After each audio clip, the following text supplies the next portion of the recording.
whatever your enemy is, replace it in these songs. If it is the lies, say, how long will the lies triumph over me? 4 times in this song, the psalmist says, how long?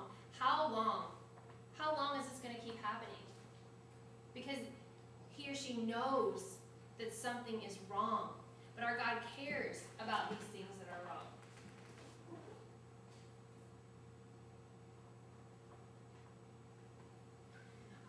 I work with elementary school kids, and one day there were 3 4th graders sitting doing their homework. Anna, who's very intelligent, something happens and Anna says, well, my mom and dad said that life just isn't fair and I need to get over it. And I was like, no, life isn't fair and you need to do something about it, especially because God knows that things aren't fair and he wants to do something about it.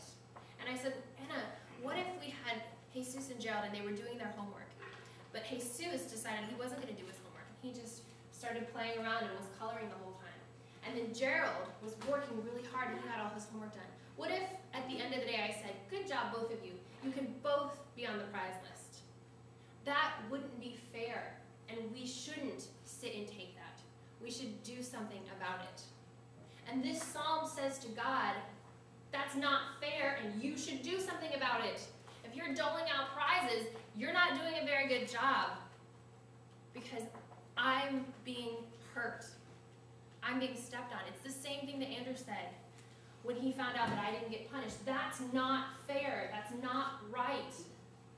Now, punishment doesn't make things better.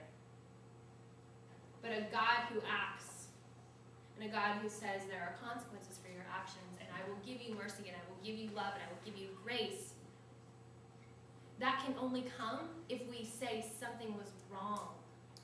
You can't forgive someone if you don't know you've wronged them. Someone can't forgive you if you don't say something was wrong. And this psalm gives voice to that. This psalm speaks out and says, it's okay to tell God that you're angry because something is wrong. I wonder what would have happened if Cain had started praying this psalm. If he had said, God, my brother Abel keeps getting all the praise from you. Do something about this. And who knows what God would have said. But maybe if Cain had said something to God, he wouldn't have taken all his anger and used it to murder his brother. Job is a 41 chapter book where Job's family is murdered. His wife is not murdered, but his daughters, his sons murdered, his crops are burned, everything is lost. He kind of shrivels himself on the floor in this pile. And he just cries, and his friends come and they sit with him. And for 38 chapters, verse after verse, Job is saying, how long, God? How long is this going to happen? I don't deserve this. Why? Where are you? And you're thinking, how long is this book going to last?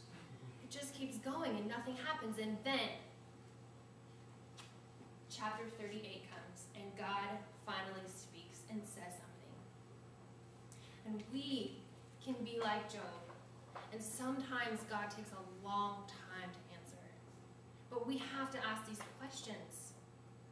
Just like Anna knew that there was something wrong and that it wouldn't be an authentic relationship if I, as a teacher, said, everybody gets prizes. We know that if we just sit and sing songs to God and we just praise him, that's not a real relationship. And even if we're kind of hesitant about being angry, even if people say you shouldn't be angry, Scripture itself says don't let the sun go down on your anger. We still have to react to that anger because it's telling us that something is wrong, and our God is big enough for this. There's an activity called theophostic. Theo meaning God. Theophostic is when you sit and you think about all those times, those rooms, those places, those people where there was injustice done and you were hurt. And you say, okay, God, show me where you were. Can you Were you there when that happened? Were you doing something? What is your answer to this, God? I can't tell you what his answer is going to be. He can tell you that, and it's going to be different for each of us because we're each created very uniquely. I know I have a friend who was sexually abused, and that's the biggest question she had. Where were you when this was happening? Why didn't you stop it? Why did you let it go on for so long? I'm sure we all have questions like that. Where were you, God? How long? There's another man in the Bible who prayed one of the Psalms. He was looking out at the crowd of people who had betrayed him, who had said, "Forget you. We don't care about you." And he was thinking, what have I done wrong? I haven't done anything wrong. He was the only perfect person. And he was hanging there on the cross. And he started to pray the psalm, Psalm 22, and he said, my God, why have you forsaken me? Me, your beloved son. Your spirit created me. You walked with me since I was young. And where have you gone? Like the psalmist says, I will sleep in death. That is what he was preparing for. And he cried out and he said, God, where are you? How long is this going to go on for? And he died. And then God answered. And then God said, this is not over, and justice will be done in the greatest event in human history happened. He was raised from the dead, and something changed.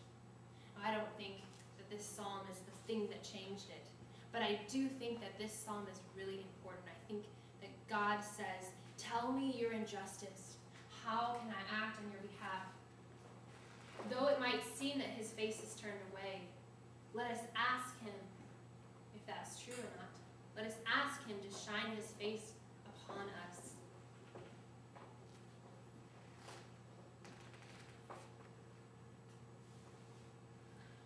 You each have that opportunity.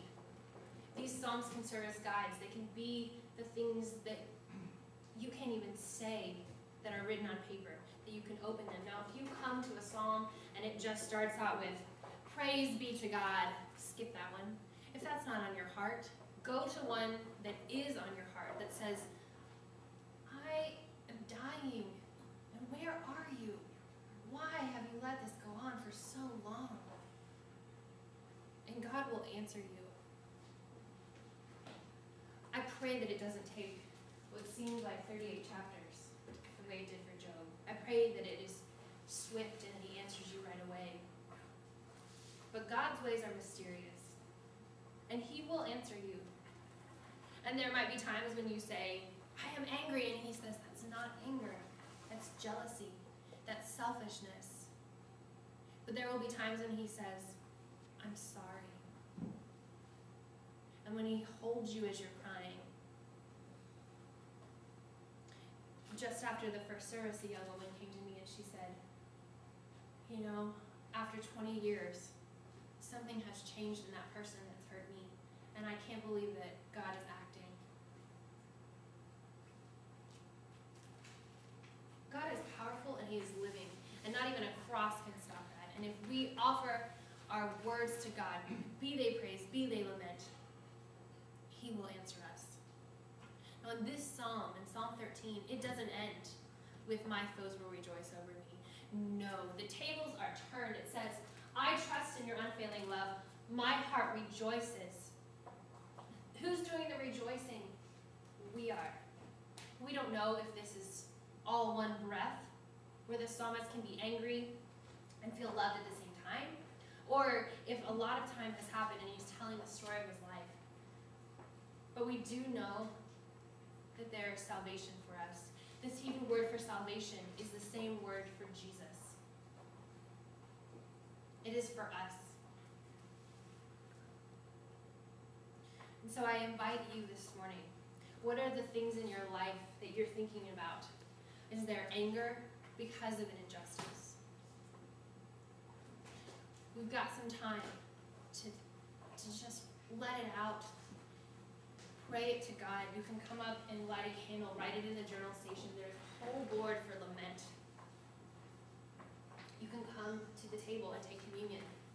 Partake in this body and blood of Christ, which is just like the same body and blood that cried out to the Lord, my God, why have you forsaken me? Know, friends, that you can lament and that you can praise at the same time, or you can have seasons of one and seasons of the other. As we take our offering this morning, maybe you aren't feeling anger. Maybe that is in the past and God has closed that door. Or maybe you just have to offer yourself that is angry and broken and bitter. I don't know. But if we don't deal with this, we won't be in a real relationship with God. So let me say a prayer over us before we have some time to offer our own thoughts to the Lord. Dear Jesus,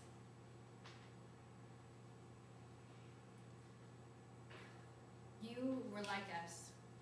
You were in a place where you felt betrayed, where you felt hurt, where you felt abandoned by God, where he had moved his face from you. And God, I pray for each of us who have at times felt that as well, and who are perhaps feeling it right this second, who may be plagued by it, who are like little Maya, just oozing with pain, Lord. I pray that you would come and you would touch our hearts, and that you would show us that you are truly present and that you want to hear us, and that you are going to act, and that you would make things right. God, I pray for justice, and I pray for healing. Lord, we thank you that you are a God who wants to be in real relationship with us, and that you can take all of the anger that we have. It is in your strong name